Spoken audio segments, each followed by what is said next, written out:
വികസന രാഷ്ട്രീയം പറഞ്ഞുകൊണ്ട് കേരളത്തിന് വലിയ പ്രതീക്ഷകൾ നൽകി മുന്നോട്ട് വന്ന ഒരു രാഷ്ട്രീയ പാർട്ടിയുണ്ട് കേരളത്തിൽ. 2020 വലിയ വികസന മോഹങ്ങൾ, വികസന സ്വപ്നങ്ങൾ മുന്നോട്ട് വെച്ച് ചെറിയ ചില മാതൃകകൾ പഞ്ചായത്ത് അടിസ്ഥാനത്തിലും മറ്റുമൊക്കെ കാണിച്ച് അത് തെളിയിച്ചുകൊണ്ട് മുന്നോട്ട് വന്നവരാണ് അവർ. പക്ഷേ അത് ഒരു ചായക്കോപ്പയിലെ കൊടുങ്കാറ്റ് പോലെ അത് കെട്ടടങ്ങുന്ന കാഴ്ചയാണ് നമ്മൾ കണ്ടത്. ഈ 2024 ലോക്സഭാ തെരഞ്ഞെടുപ്പ് കഴിഞ്ഞതും പരിപൂർണമായിട്ടും 2020 എന്നുള്ള ആ പേര് തന്നെ കേരള രാഷ്ട്രീയത്തിൽ നിന്ന് മാഞ്ഞു പോയതായിട്ടാണ് അനുഭവപ്പെടുന്നത്. എന്തുകൊണ്ടാണ് 2020ക്ക് ഇത്ര വലിയ വികസന സ്വപ്നങ്ങൾ പങ്കുവെച്ചുകൊണ്ട് മുന്നോട്ട് വന്ന ഒരു രാഷ്ട്രീയ പാർട്ടിക്ക് എന്തുകൊണ്ടാണ് ഇത്തരത്തിലൊരു ഗതി വന്നത്? എന്തുകൊണ്ടാണ് അവർക്ക് കേരളത്തിൽ വേര് പിടിക്കാൻ കഴിയാതെ പോയത്? പ്രശാന്ത് ഇപ്പോൾ ചോദിച്ചതുപോലെ വ്യത്യസ്തമായ ഒരു രാഷ്ട്രീയ അജണ്ട മുന്നോട്ട് വെച്ച്, അതായത് വികസനത്തിൻ്റെ ഒരു രാഷ്ട്രീയ അജണ്ട മാത്രം, അത് മാത്രം മുന്നോട്ട് വെച്ച് വന്ന 2020 എല്ലാവരിലും പ്രതീക്ഷ ഉണർത്തി. എറണാകുളം ജില്ലയിലെ ചില പഞ്ചായത്തുകളൊക്കെ അവർ പിടിച്ചു. ഇപ്പോൾ ഉദാഹരണത്തിന് കിഴക്കമ്പലം, ഐക്യരനാട്, ഇവിടെയൊക്കെ ഈ എന്ത് വാഗ്ദാനം ചെയ്തോ അത് നടപ്പാക്കി കാണിച്ചു കൊടുത്തു. വോക്ക് ദ ടോക്ക് എന്ന് പറയുന്ന ഒരു ഇംഗ്ലീഷിലെ പ്രയോഗമുണ്ട്. നമ്മൾ പറയുക മാത്രമല്ല, അത് പ്രവർത്തിച്ച് കാണിച്ചു കൊടുത്തു. പക്ഷെ അങ്ങനെയുള്ള 2020 ഈ നമ്മളെ പ്രതീക്ഷ ജനിപ്പിച്ചിട്ട് പെട്ടെന്ന് അതങ്ങ് അസ്തമിച്ചു പോയതുപോലാണ് തോന്നുന്നത്. കാരണം ഈ കഴിഞ്ഞ ലോക്സഭാ തെരഞ്ഞെടുപ്പിൽ അവർക്ക് പ്രത്യേകിച്ച് ഒരു ഇമ്പാക്റ്റ് ഉണ്ടാക്കാനും പറ്റിയില്ല. ഇപ്പോൾ ചാലക്കുടിയിലോ എറണാകുളത്തോ ഒന്നും തന്നെ അവർക്ക് ആ ഒരു പ്രതീക്ഷിച്ച ഒരു സ്വാധീനം ഉണ്ടാക്കാൻ പറ്റിയില്ല. ഇതിനിടയിൽ വലിയൊരു ആരോപണം ഉണ്ടായിരുന്നു, 2020 BJPയുടെ ഒരു രഹസ്യ ബി ടീമാണെന്നും കേന്ദ്ര നേതൃത്വത്തിൻ്റെ നിർദ്ദേശപ്രകാരം പ്രവർത്തിക്കുകയാണെന്നും പിന്നെ ഇവിടുത്തെ നിലവിലുള്ള ഒരു രാഷ്ട്രീയ ചിന്തകൾ മാറ്റിമറിക്കുകയാണെന്നും അങ്ങനെ ഒരു പുതിയ രാഷ്ട്രീയവാദം കൊണ്ടുവരികയാണെന്ന്, രാഷ്ട്രീയവാദമാകട്ടെ പുതിയ രാഷ്ട്രീയ സംസ്കാരമാകട്ടെ ഇതൊക്കെ കൊണ്ടുവരികയാണ് എന്നൊക്കെയുള്ള ആരോപണങ്ങൾ അവർക്ക് നേരെ, അതീവ ഗുരുതരമായ ആരോപണങ്ങൾ അവർക്ക് നേരെ ഉന്നയിച്ചു. പക്ഷേ ഇതൊന്നും തന്നെ അവരുടെ പ്രവൃത്തിയിൽ അവർക്ക് പിന്നെ ഒരു പുതിയ നീക്കം നടത്താവുന്ന ഒരു രാഷ്ട്രീയ സാഹചര്യം കേരളത്തിലുണ്ടായിട്ടും അത് പ്രയോജനപ്പെടുത്താൻ പറ്റിയില്ല. അതിൻ്റെ കാരണം എന്താണെന്ന് പ്രശാന്ത് ചോദിച്ചല്ലോ. ഞാൻ മനസ്സിലാക്കുന്നിടത്തോളം ആദ്യം തന്നെ അത് ഞാനൊരു 2-3 കാരണങ്ങൾ പറയാം, എന്നിട്ട് നമുക്ക് അതിൻ്റെ വിശദമായിട്ടത് പരിശോധിക്കാം.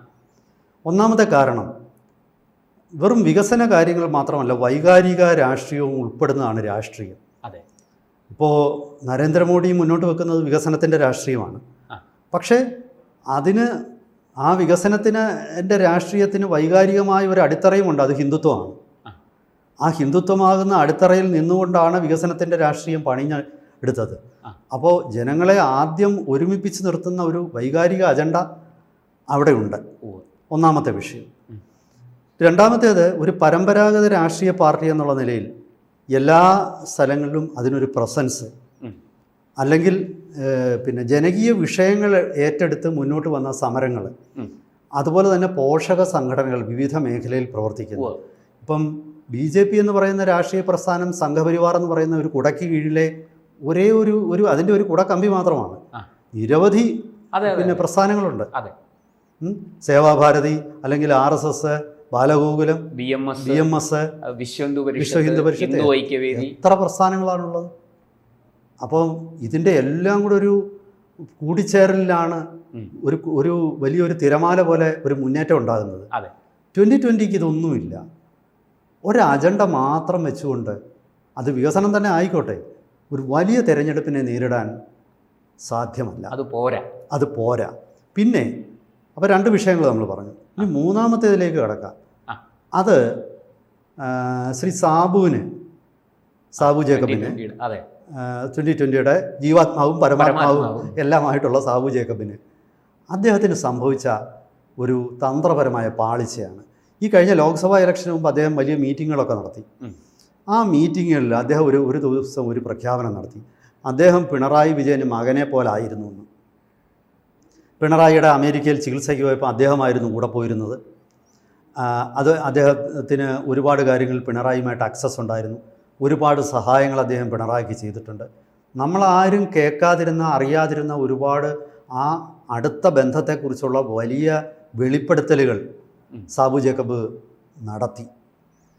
അപ്പോൾ ഇത് സത്യം പറഞ്ഞാൽ അത് ഒരിക്കലും ഒരു രാഷ്ട്രീയ നേതാവ് ചെയ്യാൻ പാടില്ലാത്ത ഒരു തന്ത്രപരമായ പിഴവാണ് അദ്ദേഹം കാണിച്ചത്. എന്താണെന്ന് വെച്ചാൽ ഇവർ തമ്മിൽ വ്യക്തിപരമായ ബന്ധമുണ്ടായിരിക്കും, അതിൽ തെറ്റൊന്നുമില്ല.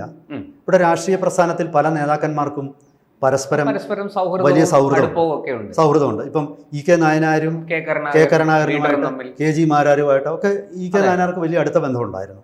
അതുപോലെ പല നേതാക്കന്മാരും കേരളത്തിൽ പിന്നെ കമ്മ്യൂണിസ്റ്റ് നേതാവ് പിന്നെ പി കെ വാസുദേവൻ നായരുമായിട്ടും അതുപോലെ തന്നെ കെ കരുണാകരനുമായിട്ടും ഒക്കെ അടുത്ത ബന്ധമുണ്ടായിരുന്ന വ്യവസായികളുണ്ട്. അല്ല, ഇപ്പോൾ തന്നെ നമ്മുടെ മുഖ്യമന്ത്രി പിണറായി വിജയനും മുസ്ലിം ലീഗിന്റെ പി കെ കുഞ്ഞാലിക്കുട്ടി സാഹിബുമായിട്ട് വലിയ ബന്ധമുണ്ടെന്നാണ് പൊതുവെ പറയപ്പെടുന്നത്. വലിയ സൗഹൃദം. തീർച്ചയായിട്ടും അതിലൊരു തെറ്റില്ല. ഇപ്പം നിതിൻ ഗഡ്കരിക്ക് എത്രയോ രാഷ്ട്രീയത്തിന് അതീതമായിട്ട് എത്രയോ നേതാക്കന്മാരുമായിട്ട് ബന്ധമുണ്ട്. പക്ഷേ ഇതിന്റെ വിശദാംശങ്ങൾ വിളിച്ചു പറയേണ്ട അത് ഇലക്ഷന് തൊട്ട് മുമ്പല്ല. ഇത് അണികളിൽ ആശയക്കുഴപ്പം ഉണ്ടാക്കും. അതായത് അതിന് തൊട്ട് മുമ്പ് വരെ ഇദ്ദേഹം BJPയുടെ ആളാണോ എന്ന് ചിന്തിച്ചിരുന്ന ചിലർ ഇദ്ദേഹം പിണറായിയുടെ ആളാണോ എന്ന് ചിന്തിക്കുന്നതിലേക്ക് അദ്ദേഹം അങ്ങനെ ചിന്തിക്കാൻ വേണ്ടിയൊന്നുമല്ല മിസ്റ്റർ സാബു അത് പറഞ്ഞതെന്ന് എനിക്ക് ഉറപ്പുണ്ട്. പക്ഷേ ഈ പറയേണ്ട കാര്യങ്ങൾ പറയേണ്ട സന്ദർഭത്തിലേ പറയാവുള്ളൂ. ഇവിടെ മിസ്റ്റർ സാബുവിന് തെറ്റിപ്പോയി. അദ്ദേഹം നടത്തിയ ഈ പ്രസംഗം, അനവസരത്തിലുള്ള ഈ വെളിപ്പെടുത്തലുകൾ അദ്ദേഹത്തിൻ്റെ തന്നെ സിമ്പതൈസേഴ്സിൻ്റെ ഇടയിൽ രാഷ്ട്രീയമായ കൺഫ്യൂഷൻ ഉണ്ടാക്കി. അപ്പം ഇടതുപക്ഷത്തെ നാക്കശികാന്ത ഇടതുപക്ഷത്തിൻ്റെ വ്യവസായ വിരുദ്ധ നയങ്ങളെ, വികസന വിരുദ്ധ നയങ്ങളെ അതിനെതിരെ പോരാടി അതിനെതിരെ ഞങ്ങൾ ഇതാ മറ്റൊരു മാതൃക കൊണ്ടുവരുന്നു, ഇവിടെ രാഷ്ട്രീയത്തിൻ്റെ പേരിൽ നടക്കുന്ന എല്ലാ കള്ളത്തരത്തിനും അതുപോലെ തന്നെ വഞ്ചനയ്ക്കും, ഡ്യൂപ്ലിസിറ്റി, ഹിപ്പോക്രസി, ആത്മവഞ്ചന, ഈ ഒരു രാഷ്ട്രീയ മോഡൽ മാറ്റിയിട്ട് ഞങ്ങളൊരു പുതിയ രാഷ്ട്രീയം കൊണ്ടുവരികയാണെന്ന് പറഞ്ഞു വന്ന വ്യക്തി ഒടുവിൽ അദ്ദേഹം പറയുന്നു എനിക്കും പിണറായിക്കുമായിട്ട് വലിയ ബന്ധമാണ്. അപ്പോൾ അദ്ദേഹം എന്തൊക്കെ ആരോപണങ്ങൾ, അതായത് ആത്മവഞ്ചനയുടെയും പിന്നെ രണ്ട് വള്ളത്തിൽ ചവിട്ടിയുള്ള പിന്നെ യാത്രയുടെയും ഒക്കെ പേരിൽ രാഷ്ട്രീയക്കാരെ വിമർശിച്ച വ്യക്തി ഇദ്ദേഹം ഇതൊക്കെ തന്നെ ആണോ ചെയ്യുന്നത് എന്നൊരു സംശയത്തിന് വഴിമരുന്നിട്ട് കൊടുത്തു ഇദ്ദേഹം, അറിഞ്ഞോ അറിയാതെ. ദൗർഭാഗ്യവശാൽ ആ ഒരൊറ്റ പ്രസംഗം അദ്ദേഹത്തിൻ്റെ ക്രെഡിബിലിറ്റിയെ നശിപ്പിച്ചു എന്നാണ് ഞാൻ മനസ്സിലാക്കുന്നത്. കാരണം ഇത് പഞ്ചായത്ത് ഇലക്ഷനിൽ ഇതൊന്നും ബാധകമായിരിക്കില്ല. ഞാൻ വീണ്ടും പറയുന്നു, ഈ വരുന്ന പഞ്ചായത്ത് ഇലക്ഷനിൽ 2020 ജയിക്കാൻ പല പഞ്ചായത്തുകളിലും സാധ്യതയുണ്ട്, ഇല്ലെന്നൊന്നും ഞാൻ പറയില്ല. കാരണം 2020 ഇപ്പോൾ തന്നെ ഇലക്ട്രിസിറ്റി അതുപോലെ വെള്ള ചാർജുകൾ, അതായത് ജല ഉപയോഗത്തിന് നമ്മൾ വാട്ടർ അതോറിറ്റിയിൽ നിന്ന് കിട്ടുന്ന വെള്ളത്തിനും അതുപോലെ KSEBയിൽ നിന്ന് എടുക്കുന്ന കറണ്ടിൻ്റെയൊക്കെ 25-50% അവർ പഞ്ചായത്ത് വഹിക്കും എന്നൊരു പിന്നെ ഉദാഹരണം അദ്ദേഹം വെച്ചു. ഐക്യരനാടും അതുപോലെ തന്നെ പിന്നെ കിഴക്കമ്പലത്തും പഞ്ചായത്തിൻ്റെ കൈവശമുള്ള നീക്കിയിരിപ്പ് തുകകളിൽ നിന്നും ഇതിനു വേണ്ടി പണം ചെലവഴിക്കുമെന്നും അദ്ദേഹം പറഞ്ഞു. അതുമാത്രമല്ല, ഇപ്പോൾ പിന്നെ 2020 നടത്തുന്ന സൂപ്പർ മാർക്കറ്റുകൾ, അത് മാളുകൾ പോലെ തന്നെയാണ്. അവിടെ കിട്ടാത്ത ഒരു സംഭവമില്ല. അവിടുന്നൊക്കെ വലിയ വിലക്കുറവിൽ ക്വാളിറ്റിയുള്ള സാധനങ്ങൾ കൊടുക്കുന്നു. ഇതൊന്നും നമുക്ക് നിഷേധിക്കാൻ പറ്റില്ല.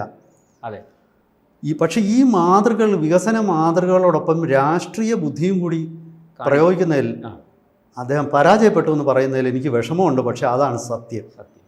പിന്നെ കോർപ്പറേറ്റ് തലത്തിലുള്ള ആൾക്കാരെ വെച്ചിട്ടാണ് ഇത് റൺ ചെയ്യുന്നത്, ഈ 2020 റൺ ചെയ്യുന്നത്. അതൊരു കോർപ്പറേറ്റ് ചട്ടക്കൂടിൽ ദൗർഭാഗ്യവശാൽ അതിൽ കേരളത്തിൻ്റെ രാഷ്ട്രീയത്തിൽ അത് മാത്രം കൊണ്ട് മുന്നോട്ട് പോകാൻ പറ്റുമെന്ന് എനിക്ക് തോന്നുന്നില്ല. ഇപ്പോൾ നമ്മളെടുത്ത് നോക്കുമ്പോൾ ഇന്ന് കേരളത്തിലെ രാഷ്ട്രീയ പ്രസ്ഥാനങ്ങളെല്ലാം തന്നെ ഇലക്ഷൻ മാനേജ്മെൻറ്റിന് സ്വകാര്യ കമ്പനികളെ ആശ്രയിക്കുകയാണ്. ഇപ്പോൾ BJP ഉൾപ്പെടെ CPM, BJP, ഇപ്പോൾ CPM പലരുടെ പേരും CPM-ആയിട്ട് കഴിഞ്ഞ തവണ PR ഏജൻസികൾ, BJPക്ക് സ്വന്തം വാരാഹിയുണ്ട്, പിന്നെ മറ്റ് രാഷ്ട്രീയ പ്രസ്ഥാനങ്ങൾക്ക് അതുപോലെ ഉണ്ട്. പക്ഷേ ഇതൊക്കെ തന്നെ പുറത്തു നിന്നുകൊണ്ട് സഹായിക്കുകയാണ് ചെയ്യുന്നത്. ഇവിടെ 2020 മൊത്തത്തിലൊരു കോർപ്പറേറ്റ് സംവിധാനം തന്നെ രാഷ്ട്രീയ പാർട്ടിയായിട്ട് അങ്ങ് മാറുകയാണ്. അത് കേരളത്തിന് പറ്റും എന്നെനിക്ക് തോന്നുന്നില്ല. ജനങ്ങൾ അത് അംഗീകരിക്കുമെന്ന് തോന്നുന്നു. കാരണം ഞാൻ ഈ പറഞ്ഞ ജനങ്ങളുടെ പ്രശ്നങ്ങൾ മനസ്സിലാക്കുന്നതിനൊരു ഡൈമെൻഷനുണ്ട്. ഇപ്പോൾ ഒരു മുതലാളി തൊഴിലാളിയുടെ പ്രശ്നം മനസ്സിലാക്കുന്നതും ഒരു മുതലാളിയും പിന്നെ തൊഴിലാളികളുമായിട്ട് ഇടപെടുന്നതും പോലെയല്ല ഒരു രാഷ്ട്രീയ നേതാവും അണികളുമായിട്ട് ബന്ധപ്പെടുന്നത്.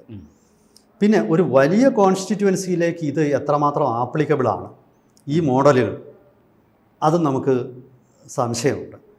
പഞ്ചായത്തിൽ അപ്ലൈ ചെയ്യപ്പെടുന്ന ചില തത്വങ്ങൾ അസംബ്ലി തലത്തിൽ ഒരു പരിധി വരെ, പക്ഷേ ലോക്സഭാ തലത്തിൽ വരുമ്പോഴത്തേക്ക് അതിനൊട്ടും പിടിച്ചു നിൽക്കാൻ പറ്റുമെന്ന് എനിക്ക് തോന്നുന്നില്ല.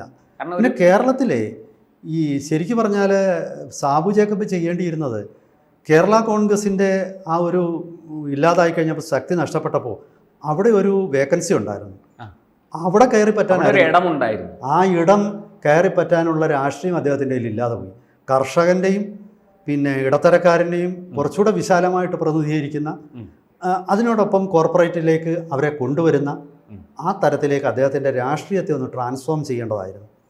ദൗർഭാഗ്യവശാൽ ഈ പിന്നെ സ്കെയിലിംഗ് അപ്പ് ഒരു മോഡൽ ഉണ്ടാക്കിയാൽ നമുക്ക് അത് സ്കെയിലപ്പ് ചെയ്യണം. ഇപ്പം ചെറുതായിട്ടാണ് പല ജെറ്റ് എൻജിൻ തൊട്ട് റോക്കറ്റ് എൻജിൻ വരെ ചെറുതായിട്ട് ഉണ്ടാക്കിയിട്ട് അത് സ്കെയിലപ്പ് ചെയ്യുക. ഈ സ്കെയിലപ്പ് ചെയ്യുമ്പോൾ ഉണ്ടാകുന്ന പ്രശ്നങ്ങളുണ്ട്.